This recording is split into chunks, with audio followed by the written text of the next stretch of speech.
네, 안녕하십니까. 오늘도 계속해서 에스라의 말씀을 함께 나누고자 합니다. 이 에스라의 말씀을 통해서 하나님이 우리에게 주시는 은혜를 받는 하루가 되기를 원합니다. 오늘 본문은 에스라 3장 1절에서 13절까지의 본문입니다.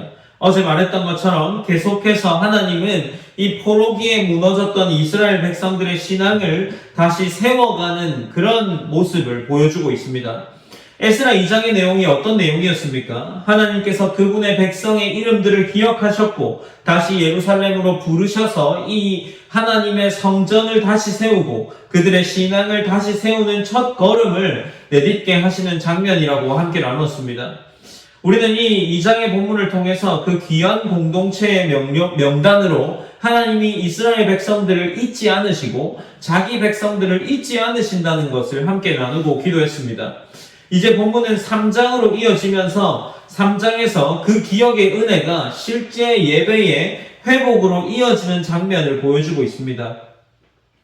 3장에서는 이제 그들은 집이 무너진 채로 삶이 안정되지 않아 있었지만 가장 먼저 그들이 했던 것은 하나님 앞에 서기로 결단하는 겁니다. 그들이 가장 먼저 했던 것은 예배의 회복을 위한 노력을 했다는 거죠.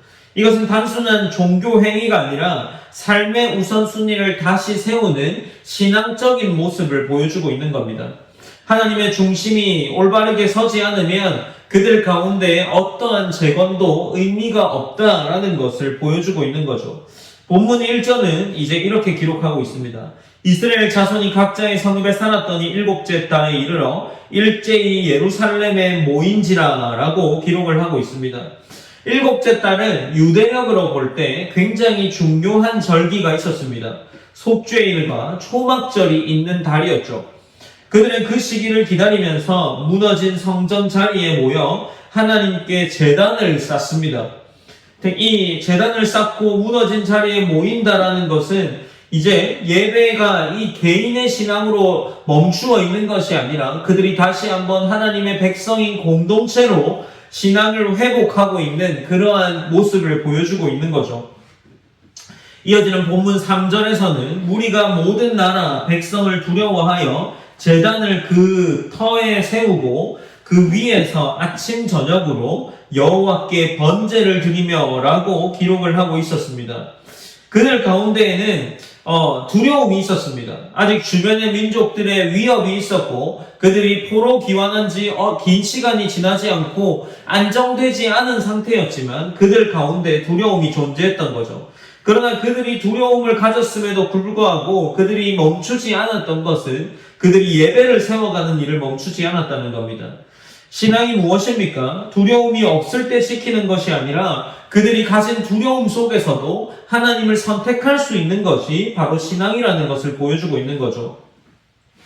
특별히 3절 기록에 보면 무리가 모든 나라 백성을 두려워하여 제단을 그 터 위에 세우고 라고 이야기하는데 여기서 세우다라는 동사는 하나님의 임재를 회복하는 행위를 이야기하고 있는 겁니다. 그들의 제단은 돌무더기가 아니라 포로의 상처를 이겨내고 하나님께로 돌아온 믿음의 상징, 다시 세워지는 그러한 모습을 보여주고 있다라는 거죠. 이제 본문은 이렇게 하나님 앞에 드려지는 예배를 잘 기록하고 10절에서 이렇게 기록하고 있습니다. 건축자가 여호와의 성전 기초를 놓을 때에 제사장들은 예복을 입고 나팔을 들고 아삽 자손 레위 사람들은 제금을 들고 서서 이스라엘 왕 다윗의 규례대로 여호와를 찬송하되라고 기록을 하고 있습니다. 어떤 장면입니까? 성전의 기초가 놓일 때에 그들이 예배했다라는 거죠. 이 찬양은 이제 찬양이 등장하는데 이후 11절에 보면 이 찬양은 시편 136편의 시입니다. 신앙의 기억이 다시 현재로 돌아오게 하셔서 현재로 돌아와서 그들의 고백이 되고 있다는 겁니다.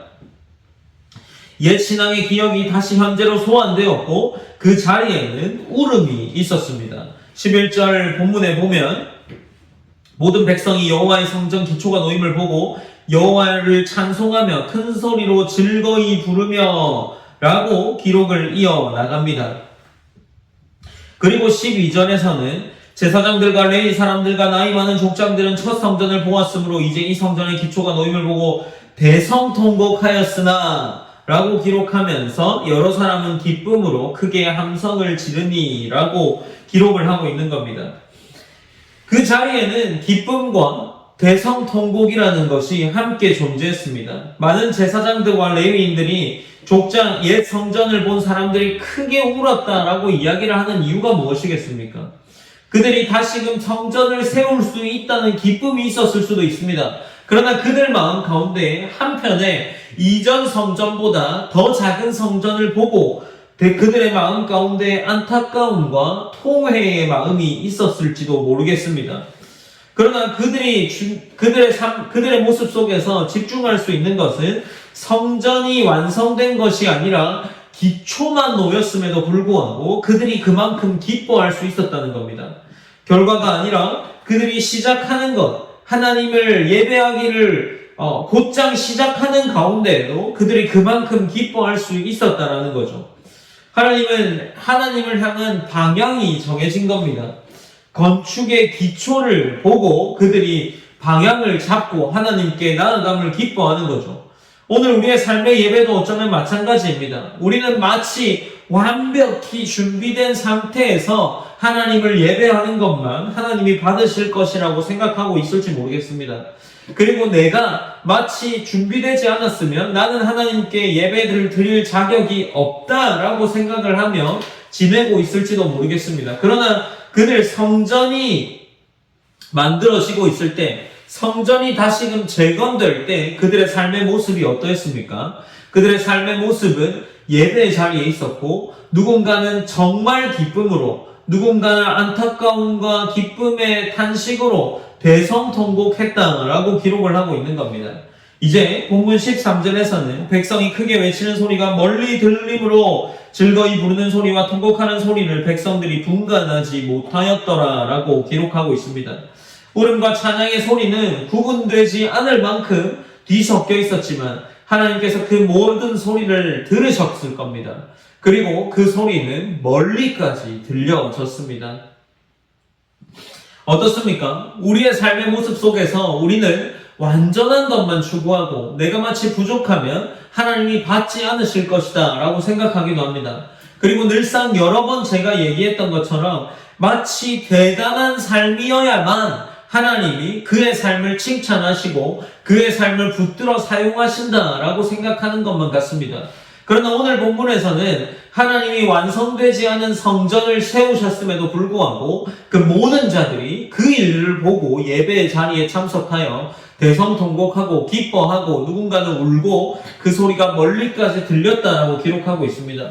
우리는 이 하나님의 작은 일하심에 어떤 반응을 보이고 있습니까? 우리는 이 하나님의 너무나도 보이지 않는 미세한 손길들에 어떤 반응으로 나아가고 있습니까? 그 일들이 하나님의 일하심으로 보이십니까? 아니면 그 일들이 하나님이 나를 통해서 기뻐하신다라는 것으로 기뻐함을 느끼고 계십니까?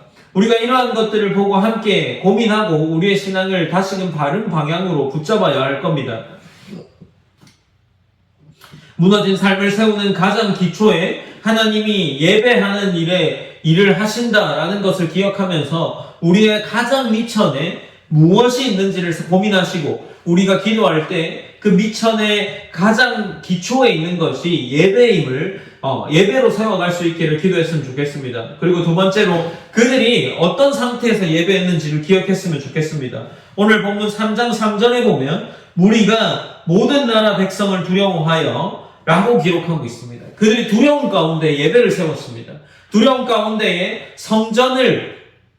그들의 성벽을 재건하고 그들의 전쟁을 준비하고 그들 나름의 군사적인 정책을 세워나가는 것이 아니라 그들이 두려움 가운데 제단을 세웠고 아침 저녁으로 여호와께 번제를 드렸습니다.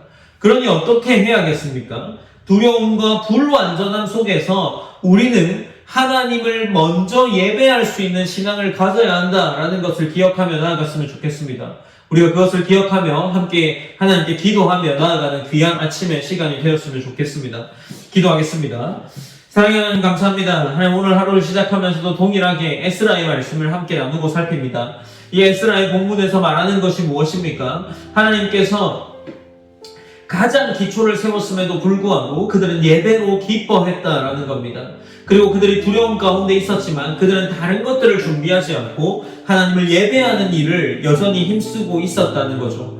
이것이 동일하게 우리의 삶의 자리에서 적용되기 원합니다. 마치 우리가 대단한 일을 하지 않았고 우리가 마치 보잘것없는 것을 했지만 그것이 하나님의 일하심임을 볼 수 있는 눈을 주시고 그것을 볼 때 우리의 삶도 하나님의 작은 일하심으로 말미암아 예배의 자리에 서 있을 수 있도록 하나님이 인도하여 주시옵소서. 그리고 어떤 것보다 하나님을 경외하고 두려워하여서 하나님께 예배하는 삶이 가장 기초에 놓일 수 있는 그러한 귀한 성도가 될 수 있도록 인도하여 주시옵소서. 언제나 모든 영광 하나님께 올려드리며 살아계신 예수님의 이름으로 기도드립니다. 아멘.